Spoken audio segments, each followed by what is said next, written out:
En este video les voy a hablar sobre la crisis del conservadurismo político en Chile a mediados del siglo XIX y el resurgimiento del liberalismo político más o menos en la misma época. Lo primero que tienen que saber es que Chile, desde el año 1830, había sido gobernado por presidentes conservadores, siendo el primero de ellos don José Tomás Ovalle y el segundo de ellos don José Joaquín Prieto. Sin embargo, estos primeros gobernantes conservadores habían estado muy influenciados por la figura de Diego Portales, quien había sido un comerciante de la década de 1820 que, reconvertido en estadista, se había vuelto el hombre fuerte del gobierno durante estos primeros años del régimen conservador. Sin embargo, su asesinato en el año de 1837 va a permitir que en lo sucesivo los gobiernos conservadores puedan aflojar un poco la mano del autoritarismo político, ya que Diego Portales, en cierto sentido, se había obsesionado con la idea del gobierno fuerte y centralizado que tiene que mantener el orden, lo que lo había llevado a implementar medidas de gobiernos que rayaban en lo dictatorial. Sin embargo, durante la década de 1840 vamos a tener un cambio en esa política, ya que va a llegar al poder el general Manuel Bulnes, quien va a gobernar Chile desde el año 1841 hasta el año 1851. Y si bien él se alineaba con el conservadurismo político, tenía una tolerancia mucho mayor para con los grupos liberales. Por lo tanto, durante su gobierno, si bien existió un autoritarismo, también se permitió, en cierto sentido, que el liberalismo se empezara a reorganizar. Por lo tanto, tenemos durante este periodo, sobre todo durante la segunda mitad del gobierno de el general Bulnes, a partir de 1846, el surgimiento de prensa liberal, el surgimiento de espacios o asociaciones abiertamente liberales, como lo va a ser el Club de la Reforma, la Sociedad de la Igualdad y el mismo Partido Liberal, fundado a finales de esa década.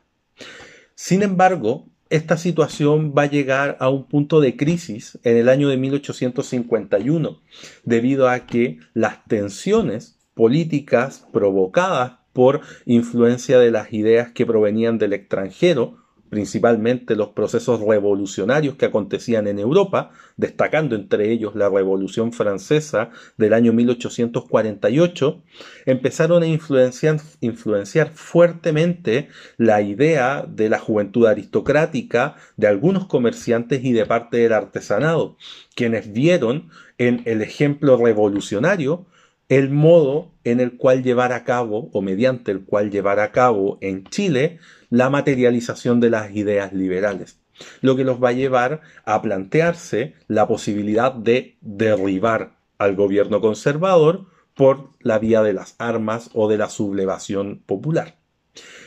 Antes de continuar con eso, es importante entender que durante esta misma época el conservadurismo político va a entrar en crisis. O sea, por un lado tenemos al conservadurismo que gobierna, le sale a la competencia el movimiento liberal que se empieza a rearticular durante este periodo, pero dentro del mismo conservadurismo vamos a tener una serie de conflictos vinculados principalmente con la relación que se establece con la Iglesia Católica. Tras la guerra civil del año 1829 y 30, el conservadurismo había gobernado de manera más o menos homogénea. Ya existía dentro del conservadurismo, evidentemente, diferencias, pero a grandes rasgos habían constituido un grupo homogéneo. Sin embargo, esa homogeneidad se empezó a quebrar hacia la década de 1840, ya que van a surgir dos facciones dentro del conservadurismo que tienen visiones contrapuestas en relación a cómo debe vincularse el Estado, el gobierno, con la Iglesia Católica. Por un lado, vamos a tener el surgimiento de un conservadurismo mucho más clerical, mucho más cercano a la Iglesia Católica y, por contraparte, el surgimiento de un conservadurismo político mucho más regalista, ¿ya? Que entiende que el Estado está por sobre la Iglesia Católica y no a la inversa. Tenemos que pensar, muchachos y muchachas, que en esta época, según lo establece la Constitución del año 1833, Chile es un estado confesional, siendo la religión católica la única y oficial del Estado, de la nación. Por lo tanto, la discusión que surge entre los conservadores clericales y los conservadores regalistas no es una discusión menor, sino que es una discusión bastante importante y que va a tener su punto de explosión en el año de 1856, cuando se produzca la conocida cuestión del sacristán. Sobre la cuestión del sacristán hablo en otro video, el cual lo pueden ver. Lo importante aquí es entender que va a ser esa cuestión del sacristán lo que va a provocar el quiebre definitivo. En 1856, producto del tratamiento salomónico que va a llevar a cabo el gobierno en relación a este problema, vamos a tener que una parte de los miembros políticos del conservadurismo se van a ir del gobierno y van a fundar su propio partido, el Partido Conservador. Y al año siguiente, quienes se mantuvieron fieles al gobierno del presidente Manuel Montt y la administración de su ministro del Interior, Antonio Varas, van a crear el Partido Nacional, alineándose con estas posiciones que yo les comentaba. En el caso del Partido Conservador, tenemos un conservadurismo más clerical, cercano a la Iglesia, y en el caso del Partido Nacional, conocido también como montvarista, vamos a tener un conservadurismo más regalista, es decir, más cercano al Estado. ¿Qué pasaba mientras tanto con los liberales? Los liberales, que yo les comentaba, habían entrado en una vorágine revolucionaria hacia 1850-1851, habían intentado infructuosamente alzarse contra el gobierno del presidente Manuel Bulnes. Esto ocurre en la Semana Santa del año 1851, el conocido alzamiento de la Sociedad de la Igualdad, el cual va a terminar en un fracaso debido a que no se contaba con un apoyo militar masivo en la ciudad de Santiago. Aparentemente ahí todo estaba perdido para los liberales, quienes van a empezar a ser perseguidos. Sin embargo, a mitad de ese año va a ocurrir un acontecimiento que va a cambiar esto. Y es que en las elecciones presidenciales de junio vamos a tener dos candidatos conservadores, lo cual refleja el quiebre al interior del conservadurismo. Por un lado, vamos a tener a Manuel Montt, que representa en gran medida a la élite de Santiago, y vamos a tener al general José María de la Cruz, que representa en este caso el interés político o las aspiraciones políticas de las provincias. Él era el intendente de Concepción y era muy popular en esa zona. Vamos a tener que Manuel Montt va a ganar. Sin embargo, el general de la Cruz se va a negar a reconocer esta victoria y va a iniciar un alzamiento armado contra Santiago. Esto va a ser aprovechado por los liberales, que se van a intentar sumar a este alzamiento.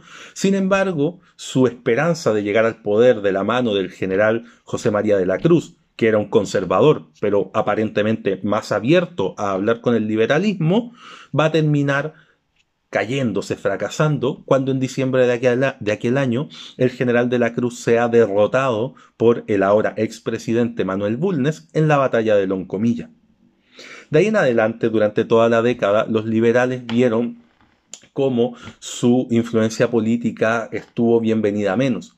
Eso hasta finales de la misma década, cuando en 1859 vamos a tener otro alzamiento revolucionario, esta vez en la ciudad de Copiapó.